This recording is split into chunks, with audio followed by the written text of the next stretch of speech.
So we're exactly holding. We were holding by this, which the Alter Rebbe quotes, "Atu Acholei Nivra Ha'olam, Atu Mishnivra Ha'olam," which was supposed to be again explanation on this medrash. How the medrash equates the Anechi Hashem Leikecha, or all the mitzvahs I say to Anechi Hashem Leikecha, and all the mitzvahs leises of the Avedis Huleil Chalikim Acherim Alpani, the idea of Avodah Zarah, its original sense.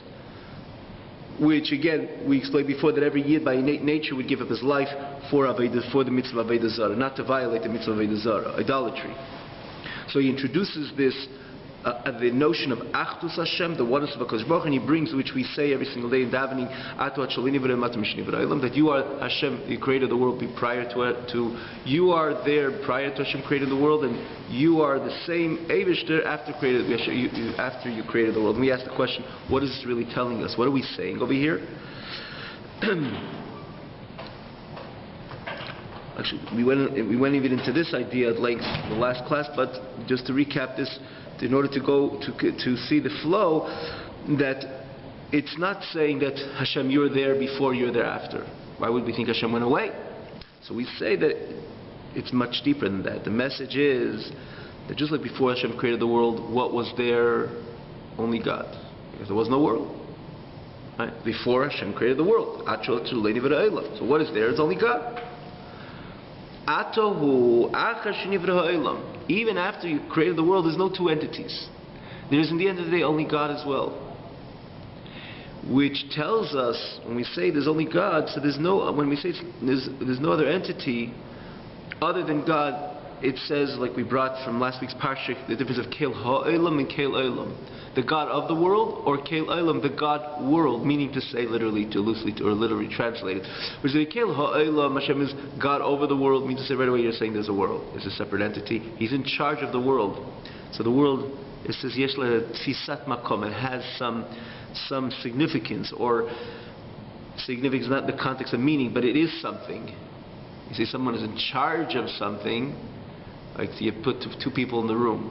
One is in charge over the other. There's no question that even the one who's in charge doesn't feel the same if he's himself in the room or with someone else in the room.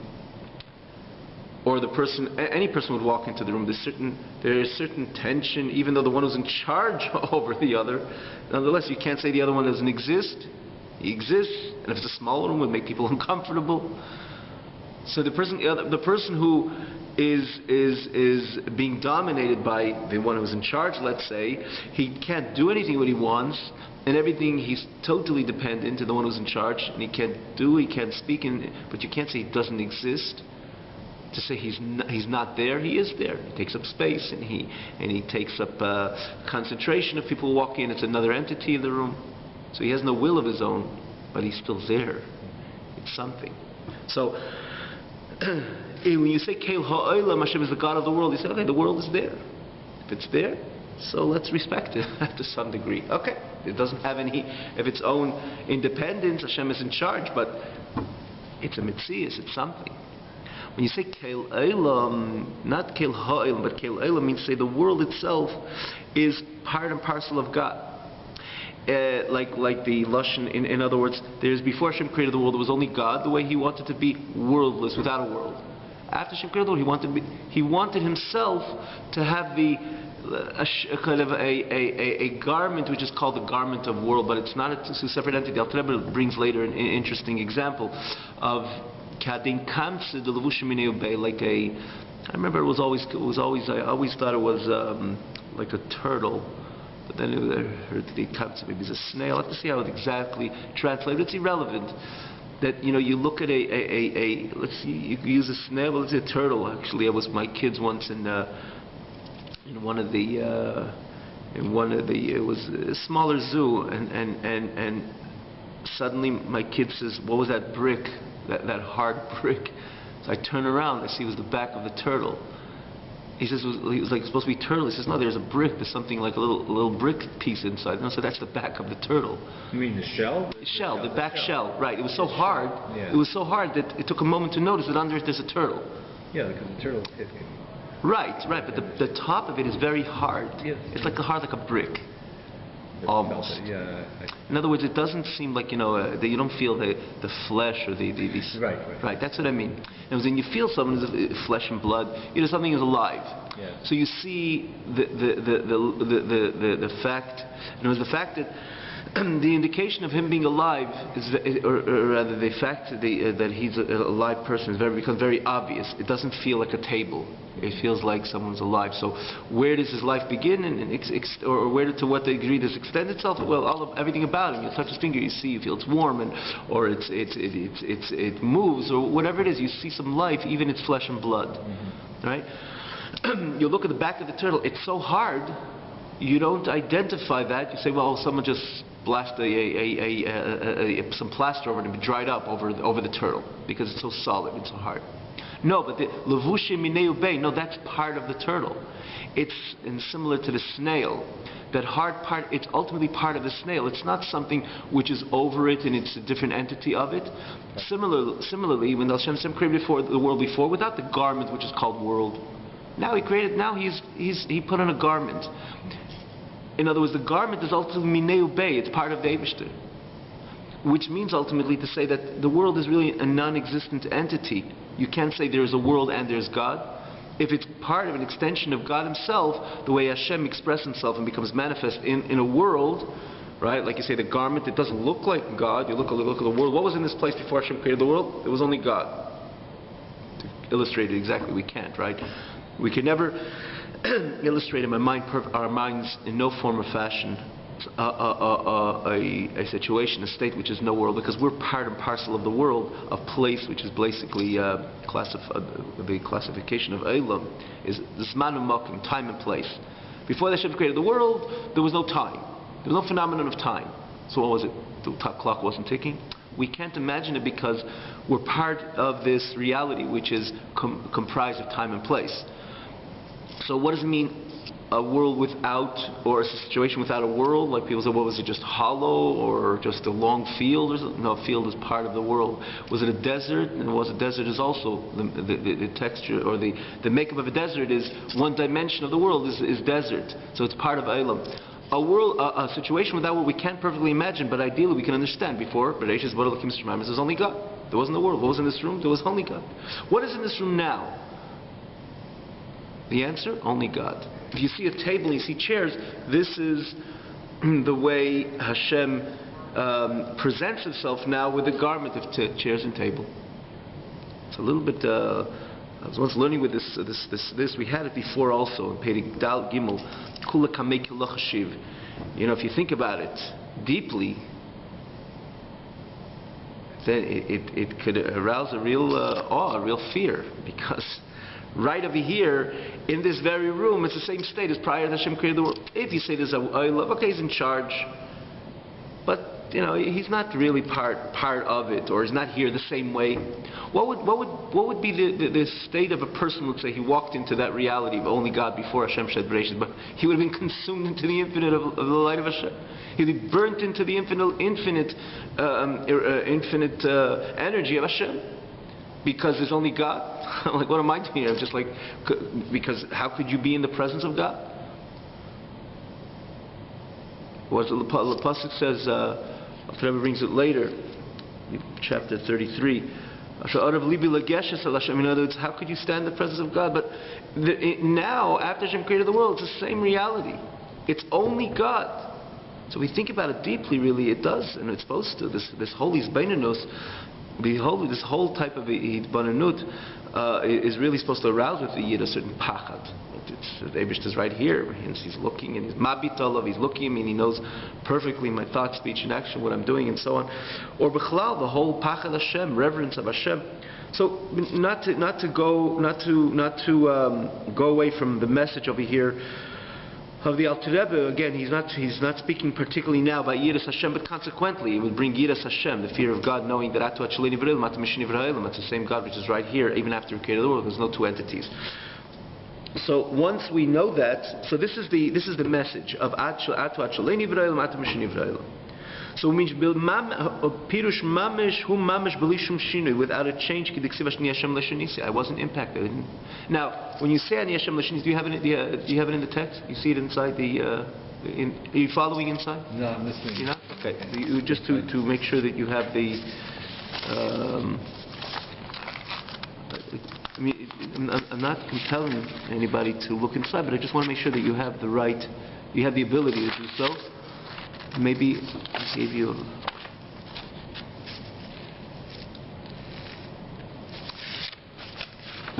Do you have the page beginning being stated? Yes, that's one. You have that? Okay, so Yes, that's the Atu, right? You too? Yeah. Atu Belishum Shinui.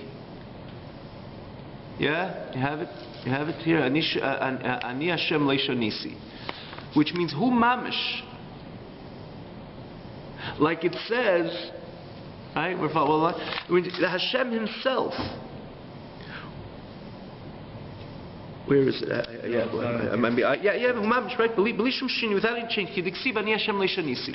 The page again begins, been stated simply. That's where I'm at. Yeah, so the Pirush Hu Mamash. Okay, that's good. It could be that doesn't follow, but we're holding definitely on top. Good. Okay, that's where I am. Pirush Hu Mamash, Hashem himself, Belishum Shinu, without any change. Like it says, Ani Hashem Leishonisi. I didn't change. What means I didn't change? When someone builds a building, for example, it's inevitable that he was impacted by building the building. There's no such a thing. It's impossible that someone should build a home or a building, an important enterprise, an important investment, and he should walk away. Wasn't impacted at all. Just simply cannot be. It could be that one person could be impacted less than another person.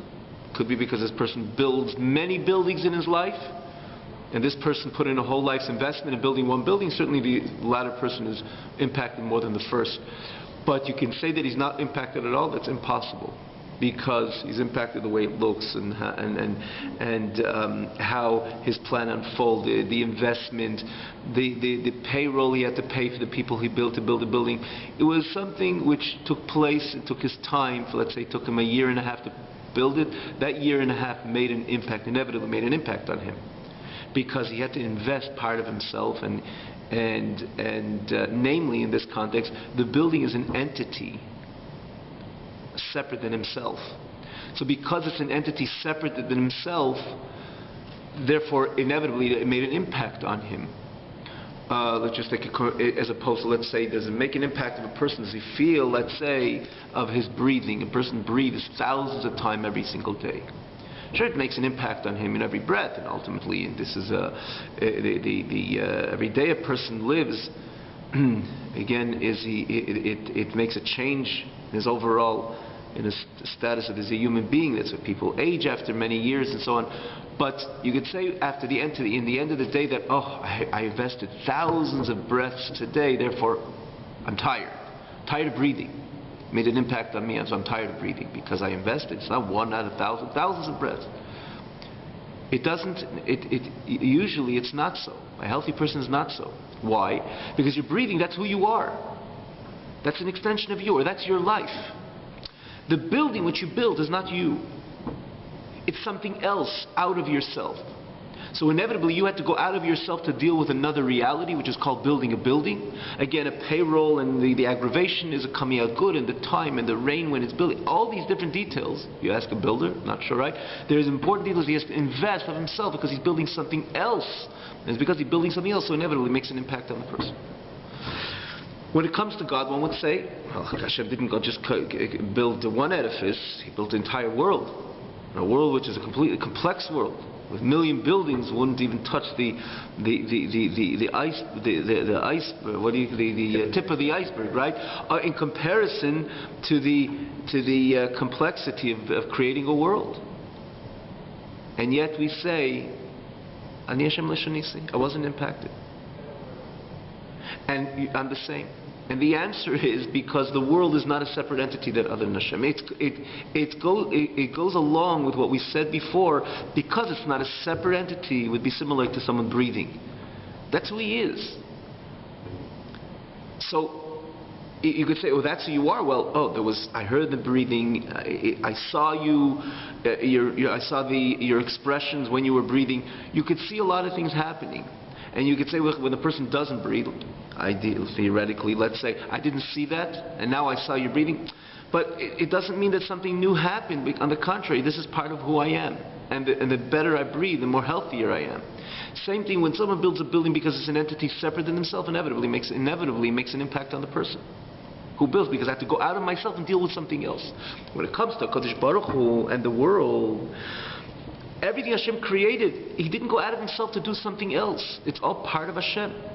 So there's no reason He should be impacted by the fact that He created not only one world but many worlds. Gan Eden, Elam Haba, Gan Eden Tacht, different levels of Gan Eden. But it says there's not only these few worlds which we know, there's infinite amount of worlds, it says. Generally divided and compartmentalized. Atzilus, Bri, Yitzira, Asiya, which we mentioned a number of times. The different famous four worlds brought in Kabbalah and Zer. But all the Elamis, all the supreme Elamis which Hashem created, which are greater than even the Elamis. This is the lowest world Hashem created. But even this world we can understand there's so many, it's such a complex world.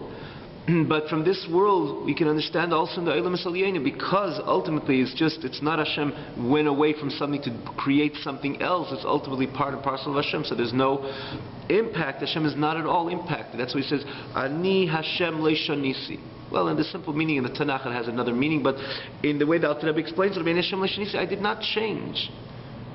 Which is again tantamount to what we said before. If it's another entity, then you can't say that it's the same God before He created the world, after He created the world. If it's a separate entity.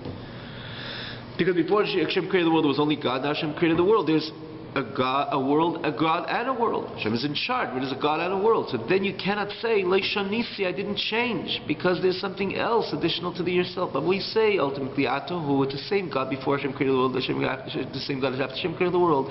Just before Hashem created the world, there was only God, and now after Hashem created, there's still only God. So what is there to make a change in Him? There's nothing to make a change in Him. And Hashem Leishanisi.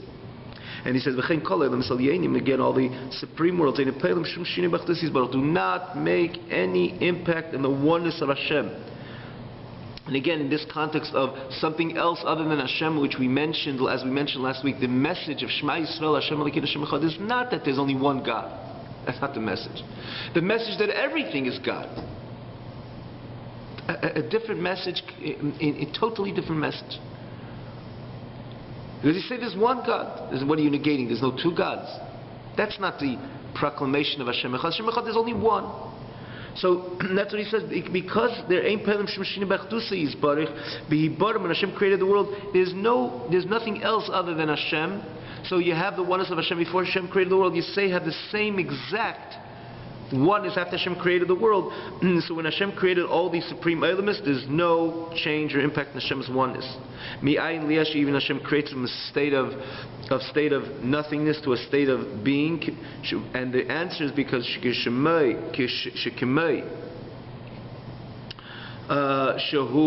shahayahu levadei hu yachid u'miyuchad kedim ibaram.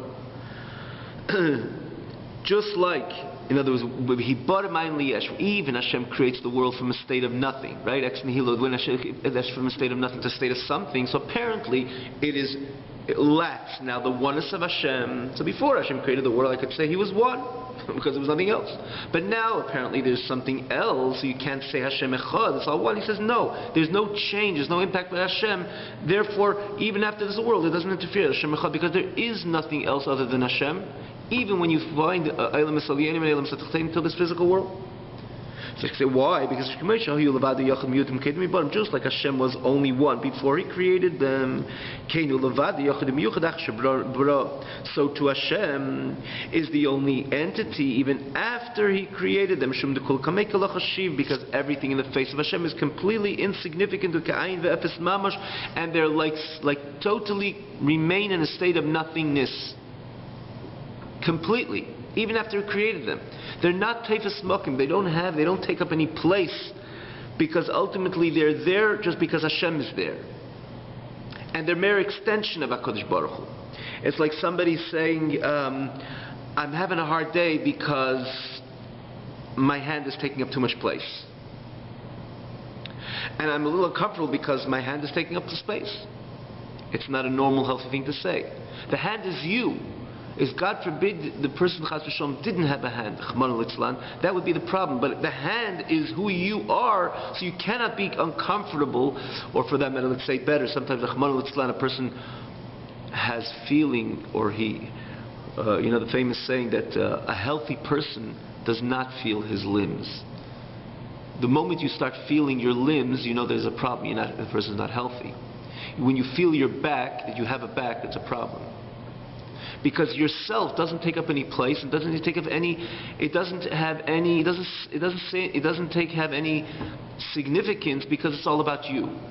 It's not that it's not any significance. It's not important to you. It's very important to you. But it doesn't have any. It's not a entity which should say I'm comfortable with it or I'm not comfortable with it. Because the more you don't know about it, that says more that it's a healthy you. Similarly, to say, Hashem, there's a world, you're in charge, but there's a world, doesn't that take place by you? Doesn't take a little space in your existence? So you're not truly one, you're in charge, so maybe to some degree there's oneness, your oneness dominates, but it's not only one, it's not only you, there's a world, and maybe it takes up a little of your space.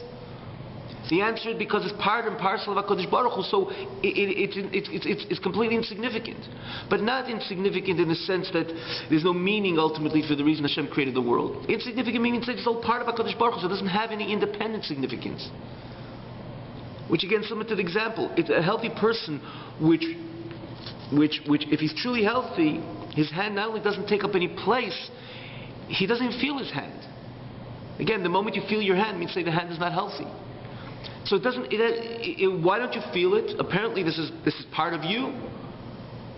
And the answer is it's so part of you that you don't even give it any significance.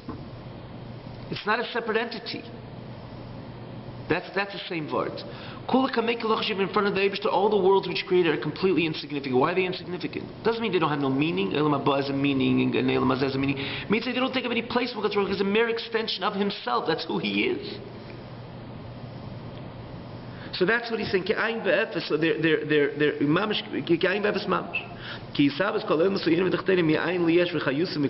Because the creation, the emanation of all the worlds, the supreme worlds and the inferior worlds, from a state of ayin to a state of yesh, from a state of nothingness, the way they were before Hashem created the world, to a state of something. In other words, the way we see it as a yesh, the way we see it as an entity, and their vitality, the living force, which manifests or which invests into them, in their existence, in other words, that energy which gives it existence, that they should not turn to be back to the original state of nothingness, the way they were. It's only the reason why they exist, it's only because the godly energy which is in them. So pull out the godly energy. When you pull out the godly energy of this table, what is it going to look like? Not a broken table. You pull out the godly energy of this table, there is no table at all. So what are you going to say, that this table is Alter Rebbe says it looks different than the example we gave, which I believe this example which we gave also illustrates this, but to stick to the Alter Rebbe's example means when Hashem creates this table, which seems to be now there's two entities, there's God and this table. But the answer is no. If God pulled out His energy from this table, it wouldn't be, like we said, a broken table, it'd just be no table at all. So the whole existence of the table is just God Himself, God's energy. So this table is ultimately part of the Hashem Echad, part of God, which again says the same message. It's all synonymous with the message that ultimately the world, or we're looking at this table, is just a mere extension of Hashem. The whole reason why it exists is because right now Hashem is providing energy to the table. Hashem pulls the energy, pulls the plug, or pulls the energy. When you say pull the plug, it's not so, right? You have a tape recorder.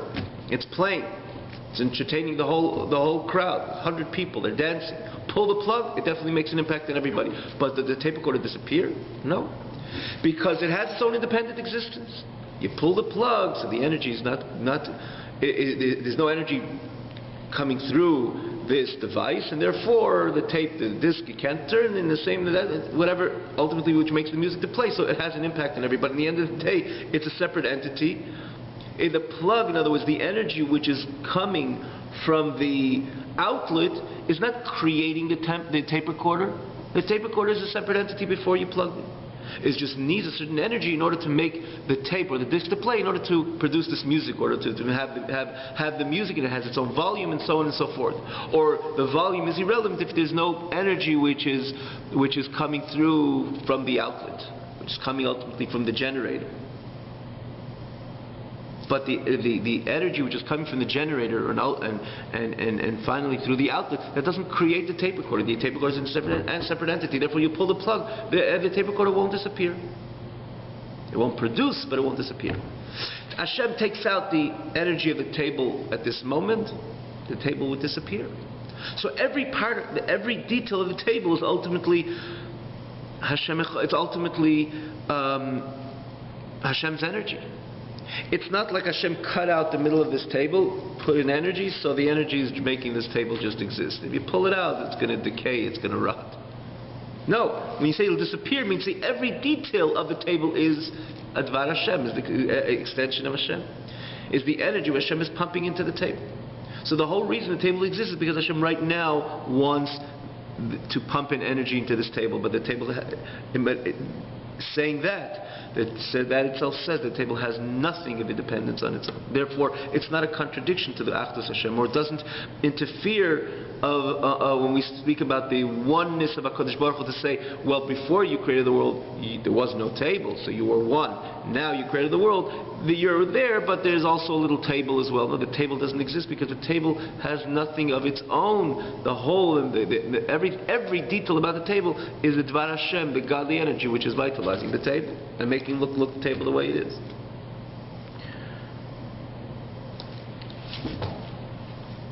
Is an interesting example, perhaps, maybe to be said over here. In other words, so let's say,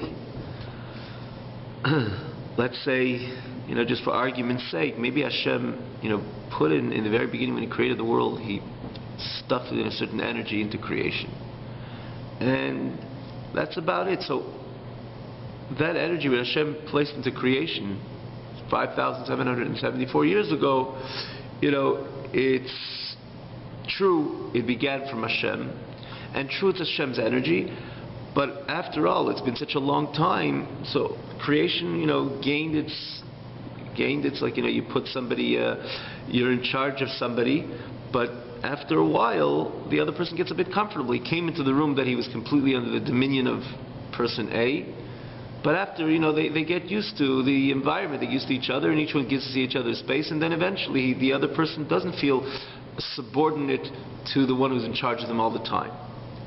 He gets comfortable in his own place. So apparently, let's say the same thing, true, when Hashem created the world, you felt the dependence of everything in the face of Hashem. So then it was all still, the first 6 days of creation is all about God, because you felt God's energy, which is pumped into creation on a constant basis. Hashem said, let there be light, there was light. Right away you felt the connection of the light, or the sun, the illuminators, the sun, the moon, with God. And you felt Hashem would pull back, there won't be a moon, there won't be a sun. So you felt that connection between Creator and this which He created, or which came from, emanated from Him. But after that, there's 6,000 years, they got every part of creation got comfortable in its function for so many years. So maybe now it's a bit of contradiction. Maybe now the notion of Hashem Echad is not exactly the way it was when Hashem created the world, because then you felt the connection of the creation to its Creator. Now again, it's 5,774 years later. It's, that's the status quo. Maybe makes something, changes the reality of Hashem Echad, still in charge. I'm not talking about Hashem being in charge. Nobody argues Hashem is in charge. But to say they're insignificant means to say that, their dependence of HaKadosh Baruch Hu is the same that when Hashem created the world. And the answer is yes, indeed, absolutely. That's what we say every single day in davening.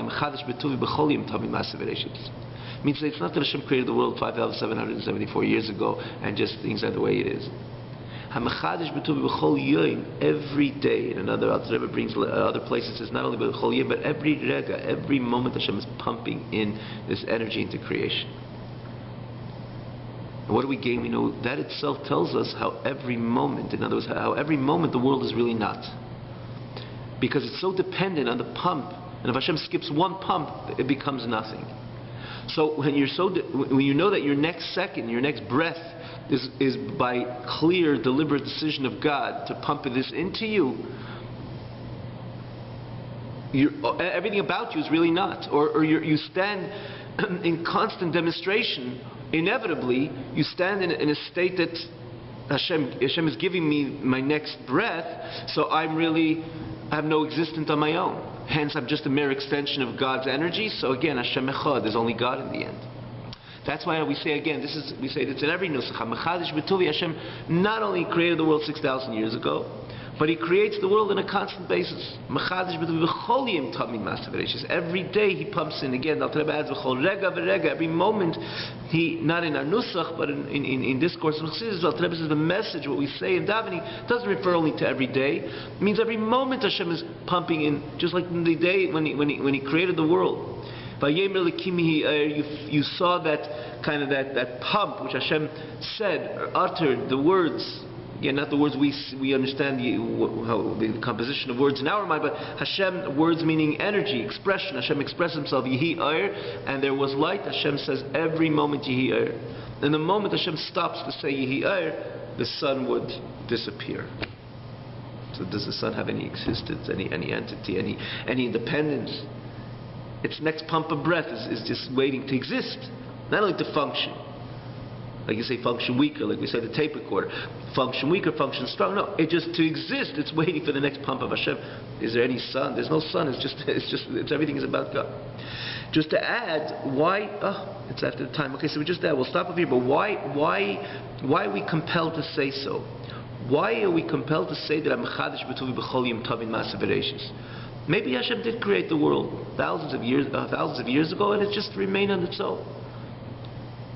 In reality, if we say it, this is the way it is. And again, we know it so clearly when Yid experiences any miracle or any hashgacha pratis, divine providence. The only reason is because Hashem. It's not like, oh, how did Hashem get there? It was just so far from the shul, from many, because everything that there is really not that. It's just ultimately the energy of Hashem. So Hashem decided to express His energy in a way that should make a difference for you. That's why you saw the Hashgacha Pratis.